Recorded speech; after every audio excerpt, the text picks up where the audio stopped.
how to fix Stremio buffering in seconds. So if you want to fix Stremio buffering, then let's get started. First, you need to unplug your router from the power outlet and then wait for about 30 seconds, then plug it back in. And once it's powered on, reconnect your device to the network and make sure that you have a strong Wi-Fi signal. A slow internet connection is a common cause of buffering. Go to the speedtest.net or fast.com and run a quick test to check your download speed.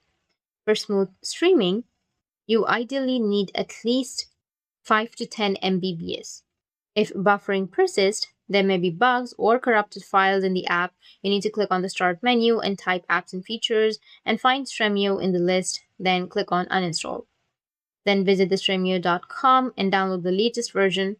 Or on the bottom also, as you can see that you will have a new version of Stremio is available. You need to go and install now, or you can also update your application as well from your Microsoft Store. After updating or after installing the latest version, your problem will be fixed.